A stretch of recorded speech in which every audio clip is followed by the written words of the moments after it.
உலகத்தின் சிங்காசனங்களை கிட்டிச் சேர்வது எளிதான காரியமல்ல.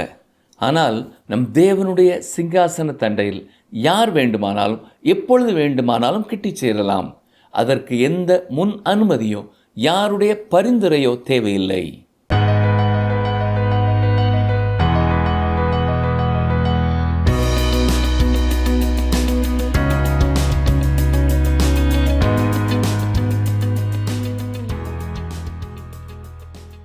வேத வசனமாகிய ஞானப்பாலின் மேல் வாஞ்சியாக காத்திருக்கும் உங்களை இயேசுவின் நாமத்தினாலே வாழ்த்துகிறோம். நாம் கடந்த நிகழ்ச்சியிலே நாம் உலகத்தின் சிற்றின்பங்களுக்கும் களிப்பிற்கும் நம்முடைய சரீரத்தின் இச்சைகளுக்கும் நம்மை அடிமைப்படுத்திவிட்டால் அது தேவனுக்கு கீழ்ப்படியாமல் போய்விடும் என்றும், உங்கள் பிள்ளைகள் நல்லவர்களாக இருக்க வேண்டும் என்றால் நீங்கள் நல்லவர்களாக, நல்ல பழக்க வழக்கம் உள்ளவர்களாக வாழ வேண்டும். கர்த்தருக்கு பயந்து நீங்கள் நடப்பதை பார்த்து உங்கள் சந்ததி உங்களை பின்பற்றும். அப்பொழுது கர்த்தர் உங்களை சந்ததி சந்ததியாக ஆசீர்வதிப்பார் என்றும், தேவனுடைய சித்தத்தை மனித அறிவினாலே வியர்த்தமாக்குவது பாவமாகும். தேவன் தம்முடைய வேத அளவுகோலை மாற்றப்போவது இல்லை. தேவன் கூறுகிற எந்த காரியமானாலும் அது சத்தியமே என்றும், குடிப்பழக்கத்தால் உணர்வற்ற நிலையை பெறுகிறார்கள் என்றும், பாவமானது கொஞ்சம் கொஞ்சமாக பரவி வந்தாலும் அதற்கு வரும் தேவ தண்டனையானது அக்கினி ஜுவாலை போல வரும் என்றும், தேவன் அநேக வேளைகளிலே பாவங்களுக்கு நியாய தீர்ப்பை அவரே வழங்காமல் மனிதனுடைய பாவம் அதன் விளைவை சந்தித்து கொள்ளும்படி விட்டுவிடுகிறார் என்றும் கற்றுக்கொண்டோம். இன்று நாம் அதனை தொடர்ந்து கர்த்தருடைய கோபத்தினால் இஸ்ரவேல் தேசத்திற்கு வந்தது என்ன, இஸ்ரவேலில் தேவனுடைய நியாய தீர்ப்பு எப்படி வந்தது, ஏசாயா தீர்க்க தரிசனத்தின் ஊழியம் எப்பொழுது ஆரம்பமானது என்பதை 5ஆம் அதிகாரம் 25ஆம் வசனம் முதல் 6ஆம் அதிகாரம் 2ஆம் வசனங்கள் வரை கற்றுக்கொள்வோம். கிறிஸ்துவுக்குள் பிரியமான சகோதரனே, சகோதரியே, இன்றும் வேத ஆராய்ச்சி நிகழ்ச்சி மூலமாக தொடர்ந்து ஏசாயா தீர்க்கதரிசியின் புத்தகத்தை நாம் கற்றுக்கொள்ள இருக்கிறோம். முதலாவதாக ஏசாயா 5ஆம் அதிகாரம் 25ஆம் வசனம். ஆகையால் கர்த்தருடைய கோபம் தமது ஜனங்களுக்கு விரோதமாய் மூண்டது. அவர் தமது கையை அவர்களுக்கு விரோதமாய் நீட்டி பர்வதங்கள் அதிரத்தக்கதாயும் அவர்கள் பிணங்கள் நடு வீதிகளில் குப்பை போலாகத்தக்கதாயும் அவர்களை அடித்தார். இவை எல்லாவற்றிலும் அவருடைய கோபம் ஆறாமல் இன்னும் அவருடைய கை நீட்டினபடியே இருக்கிறது. இங்கே கர்த்தருடைய கோபம் தமது ஜனங்களுக்கு விரோதமாய் மூண்டது என்று சொல்லப்படுவதை பாருங்கள். தேவனுடைய அன்பை மாத்திரமே பேசிக்கொள்ள விரும்புகிற ஜனங்களுக்கு, பிரசங்கிக்கிறவர்களுக்கு இது ஒரு வித்தியாசமான காரியமாய் காணப்படலாம். தேவன் உங்களை மிகவும் நேசிக்கிறார் என்பது உண்மைதான். அவர் உங்களிலே அன்பு கூறாதபடி நீங்கள் அவரை தடுக்க முடியாது. ஆனால் அதே வேளையிலே தேவன் உங்களிலே காணப்படுகிற பாவத்தை வெறுக்கிறார். நீங்கள் பாவத்தை நேசித்து அதை தொடர்ந்து செய்து கொண்டே இருந்த போதிலும் தேவன் உங்களை நேசிக்கவே செய்கிறார். ஆனால் அவருடைய நியாய தீர்ப்பு சீக்கிரம் வரும் என்பதை நீங்கள் எதிர்பார்க்கலாம். கர்த்தருடைய கோபம் எதிராளிகளுக்கோ மற்றவர்களுக்கோ எதிராக மூளவில்லை, அவருடைய சொந்த ஜனங்களுக்கு எதிராக மூண்டது என்பதை கவனியுங்கள். இவை எல்லாவற்றிலும் அவருடைய கோபம் ஆறாமல் இன்னும் அவருடைய கை நீட்டினபடியே இருக்கிறது. இஸ்ரவேல் தேசம் பாவத்தின் பின்னே போகாமல் கர்த்தர் பின்னே சென்று அவரை விசுவாசித்திருந்தால் அவர் அவர்களை விடுவித்திருப்பார். இந்த ஏசாயா புத்தகத்திலே பார்ப்பீர்கள் என்றால் கர்த்தருடைய நியாயத்தின் ஆளுகை மாத்திரமல்ல, அவருடைய கிருபையும் சேர்ந்தே கொடுக்கப்பட்டிருப்பதை காண முடியும். தேவனுடைய நியாயத்திற்கும் கிருபைக்கும் இடையே எந்த ஒரு பிரச்சனையும் இருந்ததில்லை. நீங்கள் பாவத்திலே தொடர்ந்து நிலைத்திருந்து தேவனுடைய கிருபையை தள்ளிவிட்டுக் கொண்டிருப்பீர்களானால் தேவனுடைய நியாயமான ஆளுகை எப்படிப்பட்டது என்பதை நீங்களே தனிப்பட்ட முறையிலே ஒரு நாள் அறிந்து கொள்வீர்கள். இந்த அதிகாரத்தின் மீதியுள்ள வசனத்திலே தேவனுடைய கோபாக்கினை குவிக்கப்பட்டிருப்பதை பார்க்கிறோம். ஏசாயா 5ஆம் அதிகாரம் 30ஆம் வசனம். அந்நாளில் சமுத்திரம் இறைவது போல் அவர்களுக்கு விரோதமாய் இறைவார்கள். அப்பொழுது தேசத்தை பார்த்தால் இதோ அந்தகாரமும் வியாகுலமும் உண்டு. அதன் மேகங்களினால் வெளிச்சம் இருண்டு போம். இன்றைய இஸ்ரவேல் தேசத்தை சுற்றி பார்த்து வருகிறவர்கள் அநேகர். அவர்கள் எல்லாரும் சொல்லுகிற ஒரு காரியம், உண்மையில் இஸ்ரவேல் தேசம் நன்றாக உள்ளது, தேவனுடைய வாக்குத்தத்தம் நிறைவேறிவிட்டதையும் அதிலிருந்து இஸ்ரவேல் வெளியே மீண்டு வந்துவிட்டதையும் நன்றாக உணர முடிகிறது என்கிறார்கள். ஆனால் உண்மையில் அது அப்படி காணப்படவில்லை என்பதே உறுதி. இஸ்ரவேல் தேசம் இன்றும் இருளிலே காணப்படுகிறது. அவர்கள் தேவனை விட்டு வெகு தொலைவிலே காணப்படுகிறார்கள். அவர்களுக்கு தேவன் மிகவும் தேவை. அவர்கள் வாழ்க்கையிலே நிம்மதி காணப்படவில்லை. இன்றும் அவர்கள் பயத்தோடும் ஆபத்தான நிலைமையிலேயும் தான் வாழ்ந்து கொண்டிருக்கிறார்கள். செய்தித்தாட்களிலே இதை குறித்து நாம் அடிக்கடி வாசிக்கிறோம். அப்பொழுது தேசத்தை பார்த்தால் இதோ அந்தகாரமும் வியாகுலமும் உண்டு, அதன் மேகங்களினால் வெளிச்சம் இருண்டு போம். இது தேவ நியாய தீர்ப்பு. தேவனுடைய மனிதர் ஒருவர் இஸ்ரவேலின் சிறைப்பிடிப்பை பற்றி ஒரு பாடல் எழுதியிருக்கிறார். அதற்கு ஜெபமின்மை என்ற பாவம் என்று தலைப்பு கொடுக்கிறார். அதன் கருத்துக்களை சொல்கிறேன், சற்றே கவனியுங்கள். நாங்கள் பரலோகத்தில் இருக்கும்போது இஸ்ரவேலே உன்னுடைய வருத்தத்திற்காக கண்ணீர் விடவில்லை. நீ துரத்தப்பட்டு சிதறினாய், இருண்ட அவிசுவாசத்திற்குள் அடைக்கப்பட்டாய். நாங்கள் உன்னுடைய சமாதானத்துக்காக வேண்டிக் கொள்ளவில்லை. எருசலேம் கைவிடப்பட்டது. தேவனுடைய கிருபையால் உன்னுடைய வேர் பெருகியது. நாம் பல ஆண்டுகள் பிரிந்திருந்தோம். உன்னுடைய வீதிகளில் நம்முடைய இரட்சகரின் பாதம் எவ்வளவாகப்பட்டது. உனக்காக அவர் எவ்வளவாக கண்ணீர் வடித்தார். நீ அவரை அவ்வளவாக நேசி. நாம் மறக்க முடியுமா? உன்னுடைய மகிழ்ச்சியை காண விரும்பினாரே. நாம் கடினமாக காணப்பட்ட போதிலும் சீயோனே, உன்னுடைய தேவன் உன்னை நினைத்திருக்கிறார்.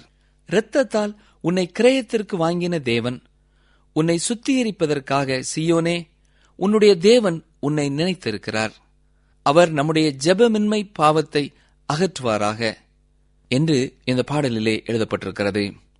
தேவன் தம்முடைய சொந்த ஜனங்களை தண்டிக்கிறார். தொடர்ந்து ஏசாயா தீர்க்கதரிசியின் புத்தகம் 6ஆம் அதிகாரத்தை சிந்திப்போம். இதிலே ஏசாயா தீர்க்கதரிசி தேவனால் இந்த ஊழியத்திற்கு ஏற்படுத்தப்பட்டு அனுப்பப்படுகிறதை பார்க்கிறோம். கால வரிசையின்படியும் நிகழ்ச்சிகளின்படியும் இந்த 6ஆம் அதிகாரத்திலிருந்தே ஏசாயா தீர்க்கதரிசியின் புத்தகம் ஆரம்பமாகிறது. இதிலே ஏசாயா வாழ்விலே காணப்பட்ட பிரச்சனைகளையும் அவன் தீர்க்க தரிசன ஊழியத்திற்கு வந்ததை குறித்தும் சொல்லப்பட்டிருக்கிறது. இந்த அதிகாரத்திற்கு முன்பாக நாம் ஏசாயாவின் வாழ்க்கையை பற்றியோ அவர் தேவனோடு வைத்திருந்த உறவை பற்றியோ சொல்லப்படுகிற அதிகாரத்தை காணவில்லை. ஏசாயாவின் ஊழியம் உசியா ராஜாவின் மரணத்திற்கு பின்பு ஆரம்பமானது என்று பார்க்கிறோம். ஏசாயா கண்ட தேவனுடைய தரிசனத்தை இதிலே காண்கிறோம். முதல் 4 வசனங்களிலே ஏசாயா கண்ட தரிசனத்தின் இடம், நேரம், அங்கே காணப்பட்ட நபர், மகிமை, தேவனுடைய பரிசுத்தம் போன்றவற்றை பார்க்கிறோம். இப்பொழுது இவை யாவும் எவ்வாறு அழகாக சொல்லப்படுகிறது என்பதை தொடர்ந்து சிந்திப்போம். முதல் வசனத்திலே காலம், நபர், இடம் போன்றவற்றை சொல்லப்பட்டிருக்கிறது. ஏசாயா 6ஆம் அதிகாரம் 1ஆம் வசனம், உசியா ராஜா மரணமடைந்த வருஷத்தில் ஆண்டவர் உயரமும் உன்னதமுமான சிங்காசனத்தின் மேல் வீற்றிருக்க கண்டேன். அவருடைய வஸ்திர தொங்கலால் தேவாலயம் நிறைந்திருந்தது. இங்கே உசியா ராஜாவின் மரணத்தோடே இந்த அதிகாரத்தை ஏசாயா எழுத ஆரம்பிக்கிறார். உசியா ஒரு நல்ல ராஜாவாக இருந்தான். அவன் இப்பொழுது மரித்து விட்டான். இவனே யூதா ராஜ்யத்தின் சிறந்த அரசர்களில் கடைசியானவன் என்று அநேக வேத வல்லுநர்கள் கருதுகிறார்கள். உசியா ராஜா பெலிஸ்தியர்கள், அரேபியர்கள், அம்மோனியர்கள் போன்றோரை தன்னுடைய கட்டுப்பாட்டின் கீழே கொண்டு வந்திருந்தான். இவன் 52 ஆண்டுகள் ஆட்சி புரிந்தான். இந்த நாட்களிலே தேசம் தேவனுடைய வாக்குத்தத்தப்படி பொருளாதார நிலைமையிலே மிகவும் செழித்திருந்தது. இஸ்ரவேல் தேசத்தின் மகிமை உசியா ராஜாவோடே கூட மரித்துவிட்டது. இன்று வரை அது தேசத்திற்கு திரும்பவில்லை என்று ஒரு வேத வல்லுநர் கூறுகிறார். இப்படிப்பட்ட உசியா ராஜா மரித்தபோது ஏசாயா மிகவும் குழப்பத்திற்குள்ளானான். சிறந்த ராஜாவாகிய உசியா மரித்து போனான். இனி நாடு சீரழிவை காணும். இஸ்ரவேல் தேசம் சிறை பிடிப்பிற்கு உள்ளாகும். செழுமை நீங்கும். பொருளாதார மந்தமும் பஞ்சமும் தொடரும் என்ற கவலைக்குள்ளானவனாக இருந்தான். இந்த சூழ்நிலையிலே எல்லாரும் பொதுவாக செய்வது போல இவனும் தேவாலயத்திற்கு சென்றான். இதுவே சரியான இடம். எங்கே இந்த சூழ்நிலையிலே செல்ல வேண்டுமோ அங்கே அவன் சென்றான். அநேகர் இப்படிப்பட்ட குழப்பமான சூழ்நிலைகளிலேயே தவறு செய்து விடுகிறார்கள். தங்களுடைய வாழ்க்கையிலே துன்பம், துயரம் சூழும் பொழுது செல்ல வேண்டிய இடத்திற்கு செல்லாமல் தவறான இடத்திற்கு சென்று விடுகிறார்கள். பிரச்சனையின் மத்தியிலே தேவனிடத்திலே சென்று உதவி பெறுவதை விட்டுவிட்டு அநேகர் தங்கள் வாழ்க்கையின் பிரச்சனையை மறப்பதற்காக குடிபோதை, கெட்ட பழக்க வழக்கங்களிலே ஈடுபட்டு பிரச்சனையிலே விடுதலை பெற முடியாமல் மேலும் சில பிரச்சனைகளிலே மாட்டிக்கொள்கிறார்கள். ஏசாயாவிற்கு தெரிந்தது, நாம் தேவாலயம் செல்வதே சரியான இடம், என்னுடைய பிரச்சனைகளுக்கு தீர்வை தரும் இடம் என்று கருதினது மட்டுமல்ல, அவன் செயல்பட்டான். எழுந்து தேவாலயத்திற்கு சென்றான். அதுவே நாம் தேவனை சந்திக்கும் இடம். சங்கீதம் 29:9 என்ன சொல்கிறது? அவருடைய ஆலயத்திலுள்ள யாவரும் அவருடைய மகிமையை பிரஸ்தாபிக்கிறார்கள். ஆலயத்திற்குள் சென்று ஏசாயா தேசத்தின் உண்மையான ராஜா உயிரோடு இருக்கிறதை கண்டான். உசியா ராஜா மரணமடையலாம், ஆனால் தேவாதி தேவன், ராஜாதி ராஜா மரிப்பதில்லை.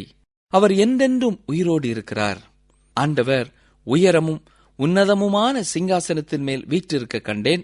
அவருடைய வஸ்திர தொங்கலால் தேவாலயம் நிறைந்திருந்தது என்று சொல்கிறான்.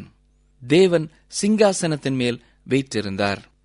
ஏசாயா தீர்க்கதரிசி 2ஆம் அதிகாரம் 22ஆம் வசனத்தில், நாசியிலே சுவாசமுள்ள மனுஷனை நம்புவதை விட்டு விடுங்கள் என்று நமக்கு சொல்லியிருக்கிறார். நாசியிலிருந்து சுவாசத்தை விடுகிறவன் அதை திரும்ப உள்ளே இழுத்து விடுவானா என்பது சந்தேகமானது. இவன்தான் மனிதன். மனித வாழ்க்கை நீர்க்குமிழி போன்றது. எனவே மனிதனை விசுவாசித்து அவன் பின்னே செல்லாதிருங்கள். வயதான உசியா ராஜா மரணமடைந்தான். எனவே அவனுடைய அரியணை காலியாக இருந்தது. இருந்தபோதிலும் அதற்கு பின்பாக ஒரு அரியணை மகிமையாயிருந்தது. அது காலியாக இல்லை. அது பரலோக ராஜாவின் அரியணை. ஏசாயா தேவன் சிங்காசனத்தின் மேல் வீற்றிருக்க கண்டார். இன்று தேவனுடைய பிள்ளைகளுக்கு தேவையான தரிசனம் இதுதான் பிரியமானவர்களே. சிலர் சொல்வார்கள், உலகத்தை பாருங்கள், எவ்வளவு மோசமாய் போய்க் கொண்டிருக்கிறது, எங்கும் சட்ட ஒழுங்கு இல்லை, சீரழிவை நோக்கி போய்க் கொண்டிருக்கிறோம் என்பார்கள். அருமையானவர்களே, இது புதிதான காரியம் அல்ல. நாம் ஆச்சரியப்படவோ பயப்படவோ தேவையில்லை. காரணம், இப்படித்தான் உலகம் இருக்கும் என்று நம்முடைய நேசர் இயேசு கிறிஸ்து கூறியுள்ளார். கோதுமைக்குள் களைகள் விதைக்கப்பட்டிருக்கும் என்கிறார்.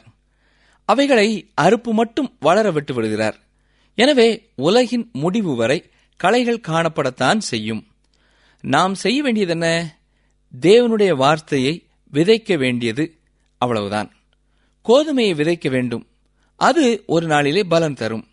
இதை குறித்து நமக்கு வேற கேள்வி தோன்ற தேவையில்லை, கவலைப்பட தேவையில்லை. தேவன் தம்முடைய அறுவடையை கவனித்துக் கொள்வார். தேவையுள்ள ஆத்துமாக்களுக்கு வேத வசனத்தை கொண்டு கொடுக்க வேண்டியதே நம்முடைய முக்கியமான பணி. இதை கேட்டுக்கொண்டிருக்கிற எனக்கு அருமையான சகோதரனே, சகோதரியே, உங்களுடைய வாழ்க்கையிலே மற்றவர்கள் வசனத்தை கேட்க வேண்டும் என்பதற்காக நீங்கள் எதை செய்திருக்கிறீர்கள்? சற்றே யோசித்து பாருங்கள். எங்களுடைய அலுவலகத்திற்கு ஒருவர் வந்தார். அவருக்கு வயது 72. அவர் வரும்பொழுதெல்லாம் அநேக பிரதிகளை வாங்கி சென்று அநேக நிகழ்ச்சியை கேட்கும்படியாக அறிமுகப்படுத்திக் கொண்டே இருக்கிறார்.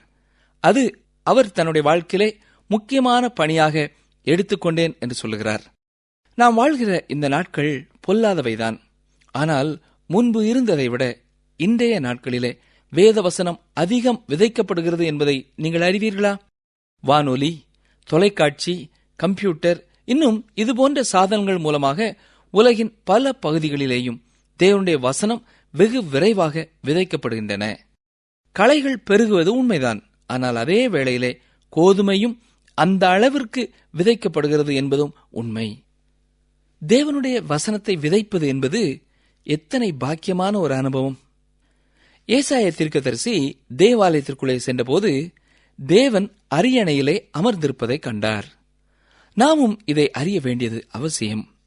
தேவன் இன்றும் அரியணையிலே வீற்றிருந்து நம்முடைய ஜெபத்தை கேட்கிறார், பதில் தருகிறார், இன்றும் அற்புதம் செய்கிறார். ஆகவே நாம் ஜெபிப்பதிலே சோர்ந்து போகாதிருப்போமாக. அவருடைய செவிகள் நம்முடைய ஜெபத்திற்காக எப்பொழுதும் திறந்திருக்கிறது. அடுத்ததாக ஏசாயா தேவாலயத்திற்குள் சென்றபோது இன்னொரு காரியத்தையும் கண்டுகொண்டார். அவர் உயரமும் உன்னதமுமான சிங்காசனத்தின் மேல் வீற்றிருக்க கண்டார். அவருடைய வஸ்திர தொங்கலால் தேவாலயம் நிறைந்திருந்தது.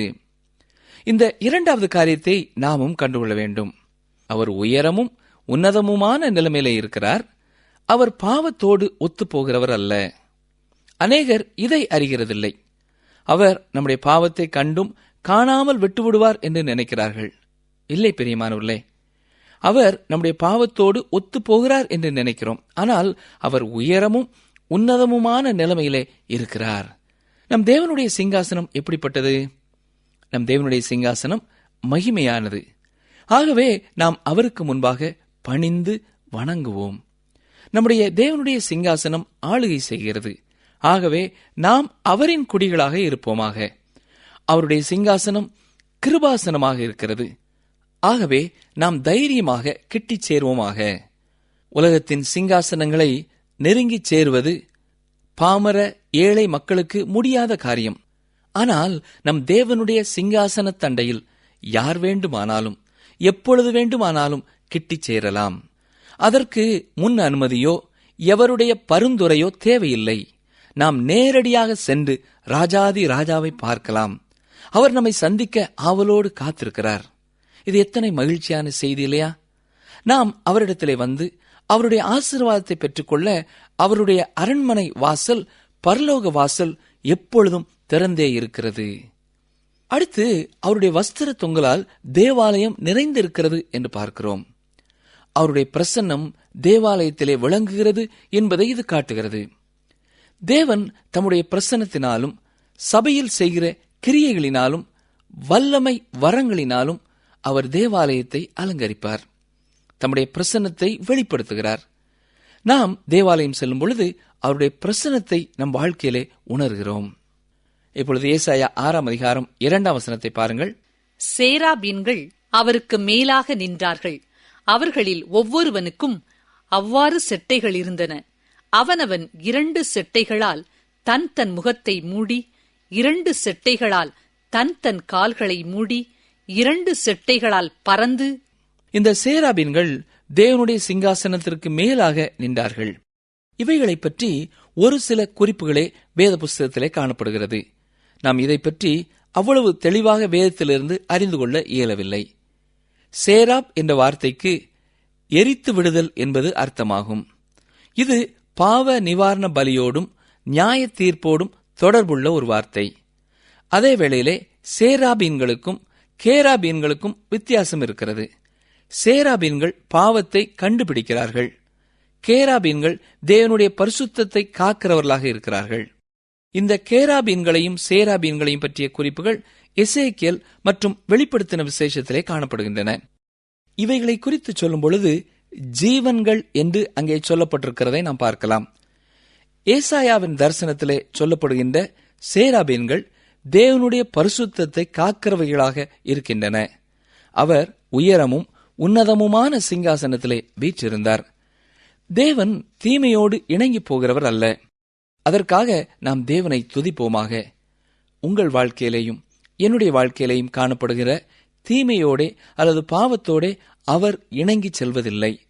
ஏனென்றால் தீமையும் பாவமுமே உலகத்திலே துக்கத்தை கொண்டு வந்தது. பாவமே பலவீனத்தையும் குடும்பத்தில் பிரிவினைகளையும் மரணத்தையும் பிறப்பித்தது. இப்படிப்பட்ட பாவத்தோடும் தீமையோடும் தேவன் இணங்கி செல்வதில்லை. இவற்றை நான் வெறுக்கிறேன் என்றும் அவற்றை உலகத்திலிருந்து அழிக்கவும் அகற்றவும் போகிறேன் என்றும் அவர் கூறுகிறார். அதற்காகவே தேவன் தயக்கமின்றி இணங்காது இவற்றிற்கு எதிராக செயல்படுகிறார். உலகத்தை விட்டு பாவத்தையும் தீமையையும் அகற்றவே அவர் சிலுவையில் மரித்து 3ஆம் நாளில் உயிர்த்தெழுந்தார். இவற்றை வெளிப்படுத்தியும் கூறுகிறார். அவர் உயரமும் உன்னதமுமான சிங்காசனத்திலே வீற்றிருந்தார். நாம் அவருக்கு முன்பாக பணிவோமாக. ஏசாயா தேவனுடைய தரிசனத்தை கண்டபோது நடுநடுங்கி பணிந்து கொண்டது போல நாமும் தேவனை பணிந்து கொள்வோமாக. அருமையானவர்களே, சபைக்கு இப்படிப்பட்ட தரிசனம் இன்று தேவை. அவருடைய அன்பை பற்றி தரிசனம் மட்டுமல்ல, தேவனுடைய பரிசுத்தத்தை பற்றியும் அவருடைய நீதியை பற்றியும் தரிசனங்கள் சபைகள் பெற வேண்டும். தேவன் பரிசுத்தமுள்ளவராக இருப்பதனாலே அவர் பாவத்திற்கு எதிராக நியாய தீர்ப்பு செய்கிறார். தேவன் பாவத்திற்கு எதிராக கோபம் கொள்கிறார். பாவம் செய்கிறவர்களை அவர் தண்டிக்கிறார். அதே வேளையிலே அவர் நம்மீது கொண்ட கிருபையினாலே அவருடைய கோபத்திலிருந்து தப்பிக்கும் வழியை சிலுவையிலே ஏற்படுத்தியுள்ளார். அவர் உங்களுடைய நண்பராக இருந்து உங்களை ரட்சிக்க விரும்புகிறார். அதற்கு நீங்கள் அவருடைய வழியிலே வர வேண்டும். நீங்கள் இயேசு கிறிஸ்துவின் மேல் விசுவாசம் வைத்து அவரை உங்கள் சொந்த இரட்சகராக ஏற்றுக்கொள்ள வேண்டும். யோவான் 14:6 பாருங்கள். நானே வழியும் சத்தியமும் ஜீவனுமாயிருக்கிறேன். என்னாலே அல்லாமல் ஒருவனும் பிதாவினிடத்தில் வரான். நாம் இயேசு கிறிஸ்து மூலமாக பிதாவினிடத்தில் செல்ல வேண்டும். அடுத்ததாக இந்த சேராபீன்களின் செட்டைகளின் அமைப்பை பாருங்கள். 2 செட்டைகளால் தன் முகத்தை மூடி 2 செட்டைகளால் தன் கால்களை மூடியிருந்தார்கள். இது அவர்கள் தேவன் மீது கொண்டுள்ள பயபக்தியையும் அவர்கள் தங்களை தாழ்த்துகிறதையும் காட்டுகிறது. அடுத்து 2 செட்டைகளால் அவர்கள் பறந்தார்கள் என்று பார்க்கிறோம். தேவனுடைய பணியை விரைவாக செய்வதற்காக அவர்கள் பறந்து செல்கிறவர்களாக காணப்படுகிறார்கள். அதாவது தேவனுடைய பணியை பயபக்தியோடும் துரிதமாகவும் செய்ய வேண்டியது அவசியமானதாயிருக்கிறது. ஆம் அருமையானவர்களே, நாம் தேவனுக்கு முன்பாக பணிவோடும் பயபக்தியோடும் காணப்பட வேண்டும். அது மட்டுமல்ல, அவருடைய பணியை துரிதமாக செய்கிறவர்களாயும் காணப்பட வேண்டும். ஏனென்றால் நாட்கள் பொல்லாதவைகள், ஆனபடியால் காலத்தை பயன்படுத்திக் கொள்ள வேண்டும் என்று அப்போஸ்தலனாகிய பவுல் நமக்கு அறிவுறுத்துகிறார். இந்த பவுல் தனது வாழ்க்கையிலிருந்து ஒரு எடுத்துக்காட்டை சொல்கிறார். அவர் கமாலியலின் பாதத்திலே அமர்ந்து தேவனுடைய வசனத்தை நன்கு கற்று தேறியிருந்தார். ஒரு நாளிலே இயேசு தன்னை தமஸ்கு சாலையிலே வைத்து நடு வீதியிலே வெளிப்படுத்தினார். அதற்கு பிறகு அவன் ஞானஸ்நானம் பெற்று அப்போஸ்தலர் 9:20 பார்க்கிறபடி தாமதமின்றி கிறிஸ்து தேவனுடைய குமாரன் என்று ஆலயங்களிலே பிரசங்கித்தான் என்று அறிகிறோம். அருமையானவர்களே, ஏற்கனவே வேத அறிவை பெற்றிருந்த அவன் உடனடியாக தாமதமின்றி தேவனுடைய பணியை செய்ய கடந்து போனான். இன்று உங்களுக்கு தேவனை எத்தனை அதிகமாக வேதத்திலிருந்து சத்தியங்களை வெளிப்படுத்தி இருக்கிறார். எத்தனை பிரசங்கங்கள், எத்தனை கூட்டங்கள், எத்தனை ஜபங்கள், எத்தனை ஒலி நாடாக்கள், எத்தனை டெலிவிஷன் நிகழ்ச்சிகள், எத்தனை வேத ஆராய்ச்சி நிகழ்ச்சிகள். இவற்றிலெல்லாம் தேவன் உங்களோடு கூட இடைப்படவில்லையா? எத்தனை முறை நீங்கள் உங்களை தேவனுக்கு அர்ப்பணிப்பதாக வாக்கு பண்ணியிருக்கிறீர்கள். அப்படி இருந்தும் நீங்கள் தாமதிப்பது என்ன? நீங்கள் துரிதமாய் செயல்பட முடியாதபடி தடுக்கிற காரியங்களை கண்டுபிடியுங்கள். அவற்றை ஜெபத்தோடு மேற்கொண்டு ஒரு அடியை இயேசு கிறிஸ்துவுக்காக இன்றே எடுத்து வையுங்கள். அவர் உங்களை வழிநடத்துவார். அவர் உங்களை மகிமைப்படுத்துவார். ஜெபம் செய்வோம். எங்களை நேசிக்கிறங்கள் நல்ல ஆண்டவரே, ஏசாயா தீர்க்கதரிசி கண்ட காட்சியை எங்கள் கண்களும் அனுதினமும் காண எங்களுக்கு கிருபை செய்யும். எங்களை சுற்றியுள்ள உலகத்திலே அழிவுகளும் வேதனைகளும் தீமைகளும் அட்டூழியங்களும் பெருகினாலும் நீர் தேவாதி தேவனாக ராஜாதி ராஜாவாக உயரமான சிங்காசனத்திலே இன்னமும் மகிமையோடு வீற்றிருக்கிறீர் என்பதை நாங்கள் மறந்து போகாதபடி எங்களை காத்துக்கொள்ளும். மனிதனை நம்பாதபடி உம்மை மட்டுமே நாடி தேடி வர எங்களுக்கு நீர் கிருபை செய்யும். நாட்கள் பொல்லாதவைகளானதால் காலத்தை பயன்படுத்திக் கொள்ளத்தக்கதாக எந்தெந்த வழிகளிலே உம்முடைய வசனங்களை நாங்கள் மற்றவர்களோடு பகிர்ந்து கொள்ள வேண்டுமோ அதற்கு நாங்கள் துரிதமாய் செயல்பட நீர் எங்களை வழி நடத்தும், பயன்படுத்தும். மீட்பர் இயேசு கிறிஸ்துவின் நாமத்தினாலே மனத்தாழ்மையோடு வேண்டிக் கொள்கிறோம் பிதாவே, ஆமென். அன்பர்களே, இந்த நாளிலும் நாம் கற்றுக்கொண்ட சத்தியங்களை சற்றே திரும்பி பார்ப்போமா? தேவன் உங்களில் காணப்படுகிற பாவத்தை வெறுக்கிறார். நீங்கள் பாவத்தை நேசித்து அதை தொடர்ந்து செய்து கொண்டு இருந்த போதிலும் அவர் உங்களை நேசிக்கிறார். ஆனால் அவருடைய நியாய தீர்ப்பு சீக்கிரமே வரும். இன்று அநேகர் தங்கள் வாழ்க்கையிலே துன்பம் சூழும்போது குடிபோதை மற்றும் பல கெட்ட பழக்க வழக்கங்களுக்கு அடிமையாகி பிரச்சனைகளிலே விடுதலை பெற முடியாமல் மேலும் சில பிரச்சனைகளிலே மாட்டிக்கொள்கிறார்கள். மனிதனை விசுவாசித்து அவன் பின்னே செல்லக்கூடாது. தேவனுடைய வார்த்தையை நாம் விதைக்க வேண்டியது நம்முடைய கடமையாக இருக்கிறது. தேவையுள்ள ஆத்துமாவிற்கு நாம் வசனங்களை கொடுக்க வேண்டும். தேவன் பாவத்தோடு ஒத்துப்போகிறவர் அல்ல. அவர் பாவத்தை காணாதவர் போல இருக்க மாட்டார். சேராப் என்ற வார்த்தைக்கு எரித்து விடுதல் என்பது அர்த்தமாகும். இது பாவ நிவாரண பலியோடும் நியாய தீர்ப்போடும் தொடர்புள்ள ஒரு வார்த்தை. சேராபீன்கள் பாவத்தை கண்டுபிடிக்கிறார்கள். கேருபீன்கள் தேவனுடைய பரிசுத்தத்தை காக்கிறவர்களாக இருக்கிறார்கள். தொடர்ந்து எங்களுடன் இணைந்திருந்தமைக்கு நன்றி கூறுகிறோம். மீண்டும் அடுத்த நிகழ்ச்சியிலே சந்திப்போம். கர்த்தர் உங்களை ஆசீர்வதிப்பாராக. ஆமென். நான் உங்களுக்கு எகிப்து தேசத்தின் நன்மையை தருவேன், தேசத்தின் கொழுமையை சாப்பிடுவீர்கள். ஆதியாகமம் 45:18 பின்பாகம்.